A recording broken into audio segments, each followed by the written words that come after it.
Part 9. My first car, my first office job, our first home.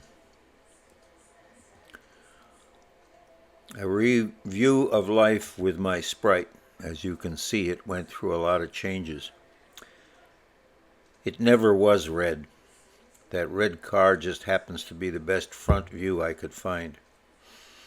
It's a restored 59 Sprite, photographed in 2022 at a car show we attended. Next are a few views of the Sprite being fixed and counts of the close calls involved in doing that. The Sprite, being an English product, required quite a lot of maintenance. They say if you buy a Jaguar or Austin Healey, you should also hire a personal mechanic. And it was still white. I took out the headlights. Those duct tapes where they used duct tape where it used to be.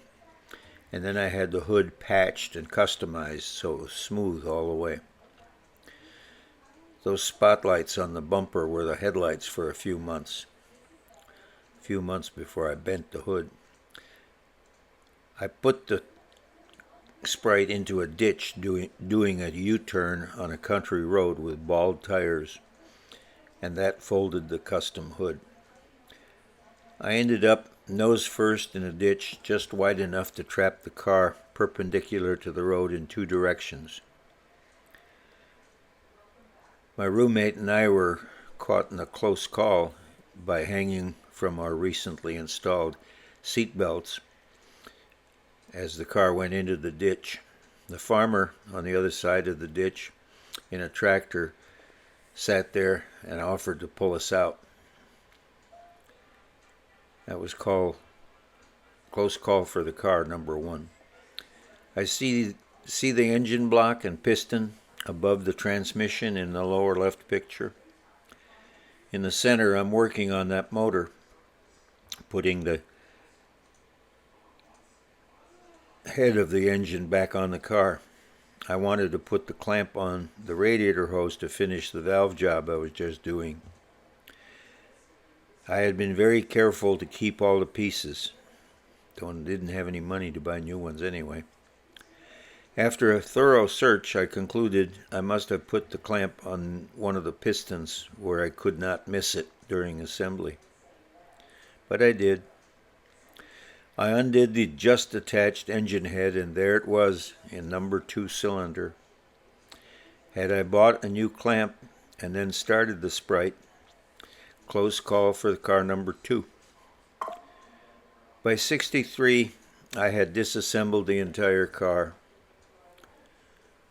For some wild plan I can't remember.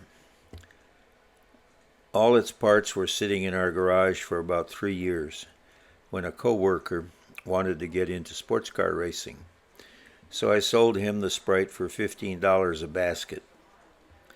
Not more than a month later he called asking, "Did you work on the transmission?" I said I never touched it. Next day he called back, "That rattle I was worried about? That was a bunch of nails inside the transmission." I apologized. Maybe our girls had stuffed them through the end seal while playing in the garage. Close call 3 for the car. In the upper right picture is Ned's use of this little machine. Ned used it to get his racer's license with the Sport Car Club of America, SCCA. He had very good results racing. I got news years later that Ned had sold the Sprite to his boss, who bought it and made it street legal again as a retirement project.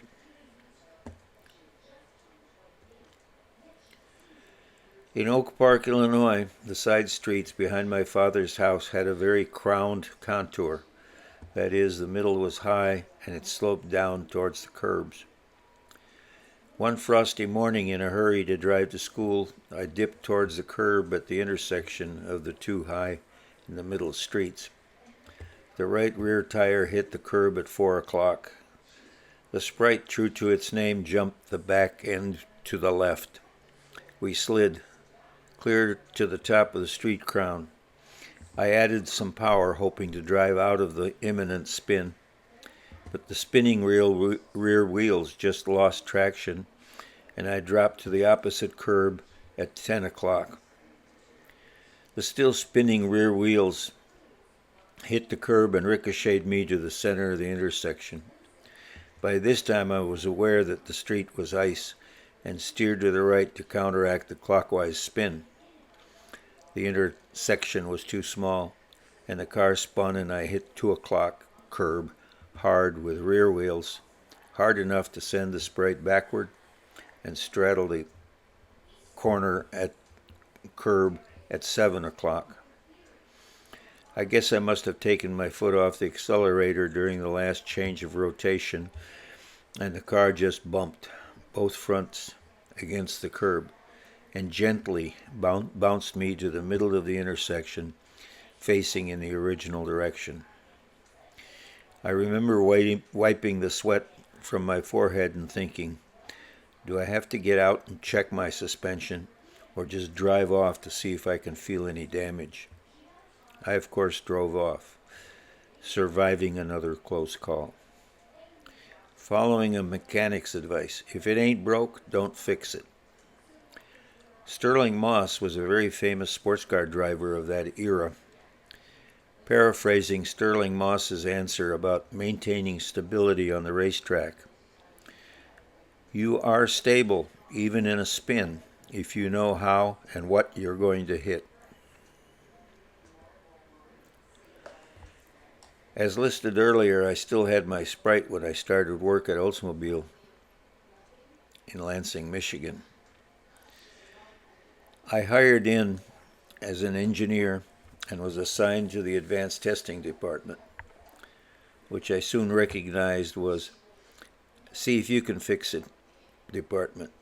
It wasn't to try out new hires. It was a place you asked for help on problems which you had identified, but nobody had time to work on them. First 2 examples which I solved do come to mind. A new design heater core was slightly more susceptible to salt corrosion in lab testing. Question was, will Oldsmobile have warranty cost increases due to this? Drag racers were complaining. This is number 2.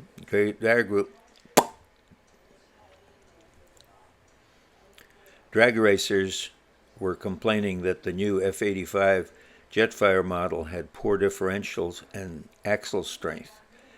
Street and drag racing were a big interest in those days, and the Jetfire had just come out with a 6-cylinder engine turbocharged.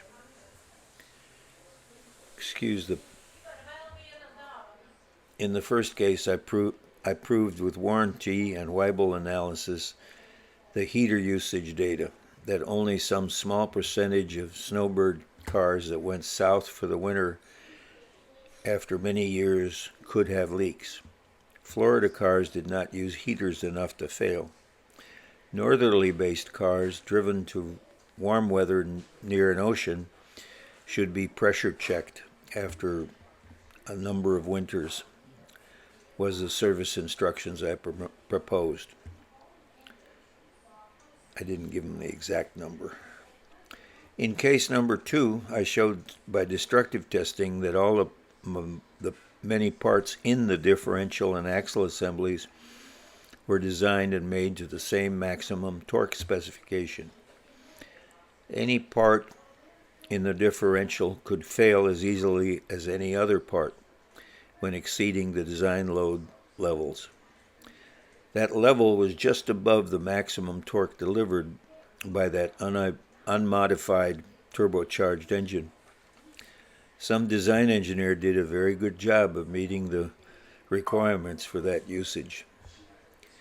A smart hot rodder needed to hop up the drivetrain as well as the engine. We also wired a car part to measure strain levels that it sees at various driving conditions. In the 60s, we had to measure because doing manual calculations was very complicated for most parts. So the process consisted of design, do the major required calculations, make a prototype, test it, measure, refine, test, measure, and repeat till all the requirement is satisfied.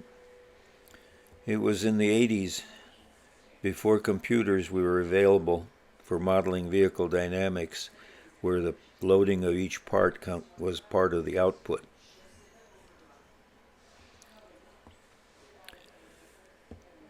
This slide sets you up for two future slides, so pay attention. Our first home was a second-floor apartment at 1032 and a half Clear Street in Lansing, Michigan. Work was west and downtown was north. It was about a 6-block walk to the Oldsmobile Engineering Building. By mid-63, we started to look for a house.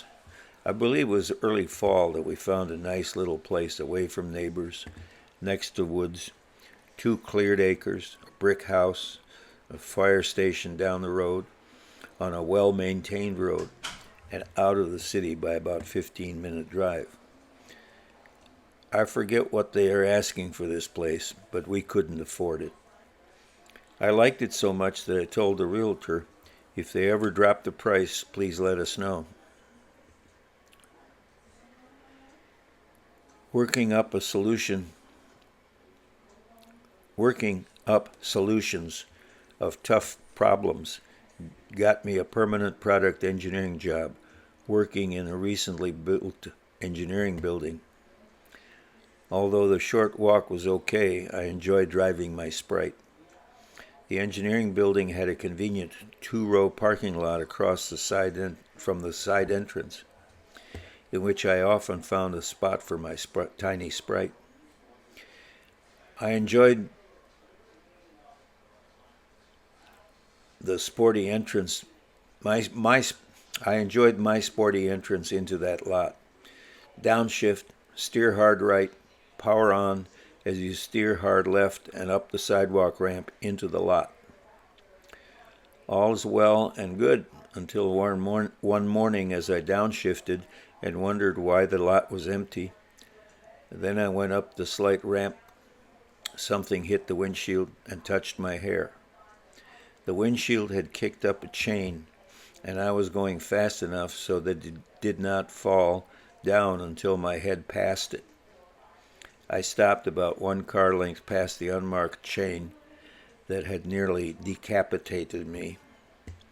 The next morning, the chain had a rectangular sign, closed, so nobody else would have a close call. Enough about cars. How about a house? 5885 Okemos Road in Hazlitt School District, East Lansing mailing address. Lansing, when you asked where do we live.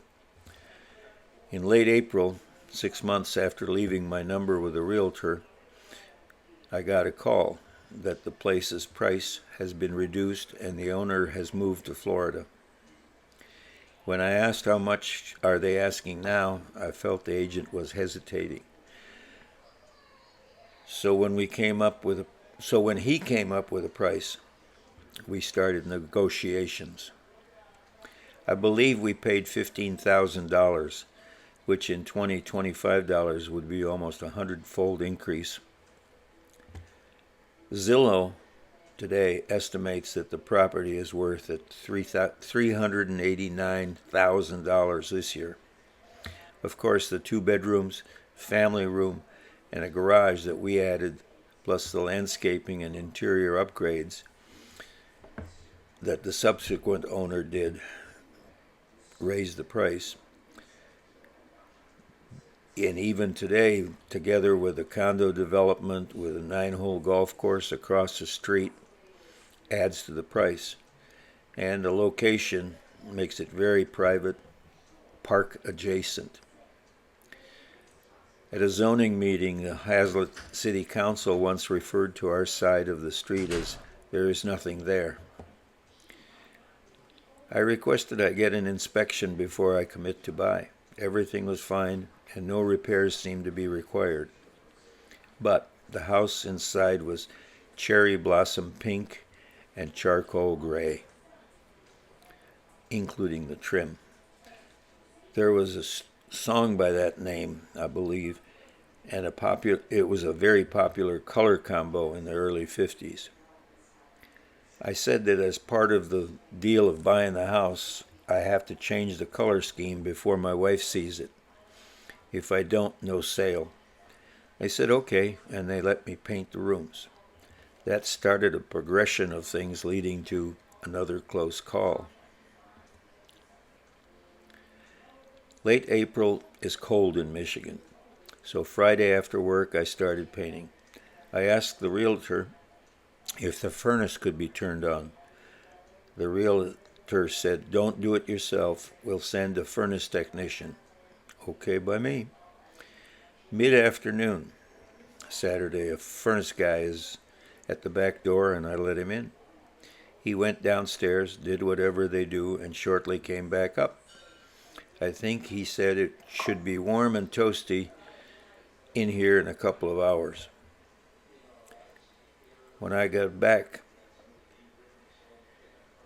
got dark, I quit and went home. The house was not toasty. I was too cold and too tired to care. Sunday I pulled into the driveway, which I hoped would be our new home, to continue my painting. I see a black ropes of smoke snaking out of the chimney. Instead of going inside, I went to the corner store, only a quarter mile down the road, to use their payphone. It was before mobile phones, and on the map there are no buildings on the east side of that road, by the way. Sunday the store opened at 11 or so. I'm here at 8 a.m.